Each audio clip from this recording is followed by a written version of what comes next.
नमस्कार दोस्तों, मैं अभिषेक राणा एक बार फिर से आपका हार्दिक स्वागत करता हूं आपके अपने यूट्यूब चैनल केमिस्ट्री गुरुजी क्लासेस में। तो दोस्तों, बहुत बड़ी खबर निकल कर आ रही है 10वीं और 12वीं की बच्चों के लिए। सुनने में आ रहा है कि सीबीएसई बोर्ड की जो परीक्षा है इस बार साल में 2 बार कराई जाएंगी, यानी कि ये परीक्षाएँ 2 टर्म में संपन्न होने वाली हैं, टर्म फर्स्ट और टर्म सेकंड। टर्म फर्स्ट जो परीक्षा होगी वो नवंबर दिसंबर में होगी और टर्म सेकंड जो परीक्षा होगी वो अप्रैल मार्च में होगी। क्योंकि इस साल कोरोना के चलते परीक्षा रद्द करनी पड़ गई, तो आगे ऐसी कोई स्थिति ना बने, इसको देखते हुए सीबीएसई बोर्ड ने कुछ फैसले लिए हैं। तो आइए जानते हैं विस्तार से क्या है फैसले। इसमें बताया गया है कोरोना के संक्रमण के चलते जो सीबीएसई बोर्ड को शैक्षणिक 2021 में बोर्ड की परीक्षा रद्द करनी पड़ी थी। सीबीएसई मूल्यांकन प्रणाली के जरिए परीक्षा परिणाम जारी करेगा।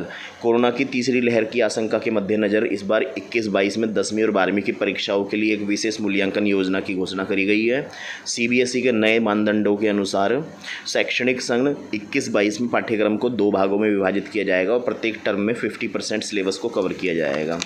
सीबीएसई ने कहा है उसका नया शैक्षणिक सत्र प्रत्येक सत्र में पाठ्यक्रम में 50% के साथ 2 टर्म में विभाजित किया जाएगा, यानी जो उसका पूरा सिलेबस है उसे 2 भागों में बांट दिया जाएगा। 50% पहले टर्म में, 50% बाद के टर्म में।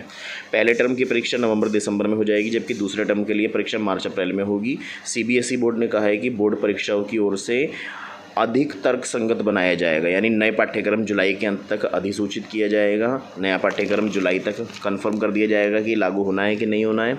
और सीबीएसई द्वारा सर्कुलर जारी करके कहा गया है कि स्कूल एनसीईआरटी से वैकल्पिक शैक्षणिक कैलेंडर और इनपुट का भी इस्तेमाल करेंगे। बोर्ड ने कहा है कि जब तक स्कूल में शारीरिक रूप से उपस्थिति होकर पढ़ाने की अनुमति ना हो तब तक ऑनलाइन पढ़ाई जारी रखी जाए। तो ये कुछ बातें बताई गई हैं। इसमें देखिए, हम बात करते हैं कि इस साल क्या क्या बदलने वाला है।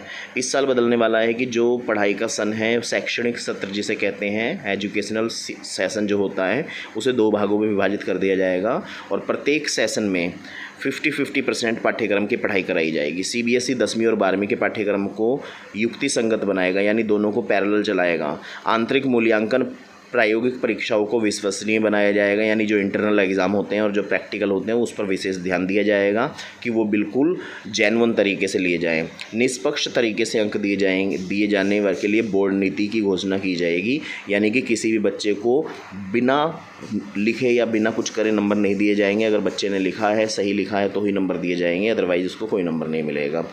इसके बाद बात करते हैं सत्र 2021 के लिए नया पाठ्यक्रम जुलाई अंत तक अधिसूचित होगा, यानी जो नया इस बार जो सेशन में बच्चे 11वीं से पास आउट होकर 12वीं में आए हैं और जो 9वीं से पास आउट होकर 10वीं में आए हैं, उन बच्चों के लिए ये वाली नीति लागू हो जाएगी। क्या रहेगा टर्म फर्स्ट में, ये बात देखते हैं।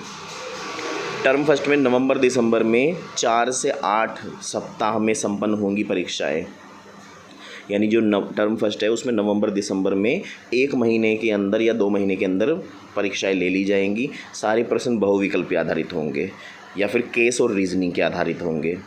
परीक्षा का समय 90 मिनट होगा। पहले टर्म में पढ़ाए गए पाठ्यक्रम में आधार पर ही परीक्षा होगी, यानी पहला जो ये पेपर नवंबर दिसंबर में होगा वो पूरा पेपर 50% पैटर्न से ही लिया जाएगा। इसके बाद सीबीएसई बोर्ड स्कूलों को प्रश्न पत्र भेजेगा।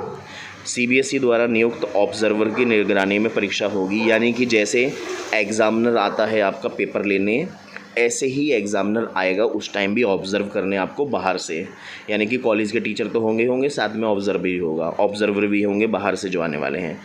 छात्र उत्तर पुस्तिका के रूप में OMR सीट का यूज़ करेगा, यानी बच्चे OMR सीट पर अपना पूरा पेपर देंगे और परीक्षा वाले दिन ही छात्रों को मिले अंक अपलोड कर दिए जाएंगे, यानी बच्चा जिस दिन पेपर देगा उसी दिन उसके अंक अपलोड करके यूनिवर्सिटी की साइट पर चढ़ा दिए जाएंगे। इसके बाद बात करते हैं सेकंड टर्म में क्या क्या होने वाला है। सेकंड टर्म की जो परीक्षाएँ हैं वो मार्च अप्रैल में संपन्न होंगी। परीक्षा 2 घंटे की होने वाली हैं और परीक्षा किस टाइप से होगी, केस आधारित होगी, स्थिति आधारित होगी, शॉर्ट और लॉन्ग क्वेश्चन होंगे। यदि कोरोना से उपजे हालात परीक्षा की इजाज़त नहीं देते हैं तो परीक्षा 90 मिनट की होगी, यानी इसमें मैं अभी क्लियर कर देता हूँ, अगर कोरोना की दोबारा से लहर आती है तो परीक्षा 90 मिनट की कर दी जाएगी। और अगर पेपर 90 मिनट का होता है तो पूरी परीक्षा में MCQ बहुविकल्पीय क्वेश्चन पूछे जाएंगे और टर्म 2 के परिणाम समग्र होंगे, यानी इसका मतलब ये है कि अगर कोरोना की लहर आती है तो ये परीक्षा मात्र 90 मिनट की कराई जाएगी और ये पेपर के आधार पर ही आपके नंबर दे दिए जाएंगे। लेकिन अगर बात करते हैं कि अगर हालात नहीं सुधरे अगर हालात नहीं सुधरे यानी टर्म फर्स्ट में हालात ख़राब रहे और 2 में सुधरे तब क्या होगा और टर्म सेकंड में सुधरे तब क्या होगा। तो देखिए, अगर टर्म 1 की परीक्षाएं बहुविकल्पी प्रश्नों पर आधारित होगी, छात्र घर से ही ऑनलाइन परीक्षाएं देंगे। अगर टर्म फर्स्ट में हालात नहीं सुधरे तब की बात बताई जा रही है और अंतिम स्कोर के लिए इसे कम वेटेज और टर्म सेकंड की परीक्षा को अधिक वेटेज दिया जाएगा। इसका मतलब ये समझ लीजिए, अगर टर्म फर्स्ट जो आपका पेपर नवंबर दिसंबर में होने वाला, उस टाइम कोरोना की हालत ज़्यादा रही, चरम पे रही, तो उस टाइम जो पेपर होगा उसको आपको घर पे ही रहकर पेपर देना है और उसका कम वेटेज मिलेगा। और टर्म सेकंड जो कि मार्च अप्रैल में संपन्न होगी, उसका वेटेज आपको ज़्यादा मिल जाएगा। लेकिन अगर बात करते हैं हालात सुधर गए, यदि टर्म फर्स्ट और टर्म 2 की परीक्षाएं दोनों यानी नवंबर दिसंबर में और मार्च अप्रैल में हालात सुधरे रहे, तो दोनों ही परीक्षाएं आपकी केंद्र पर होंगी और ये केंद्र सेल्फ सेंटर भी हो सकते हैं और दूसरे कॉलेज में भी हो सकते हैं। इसमें थ्योरी के अंक और प्रैक्टिकल के अंक समान रहेंगे, ये बात ध्यान रखना।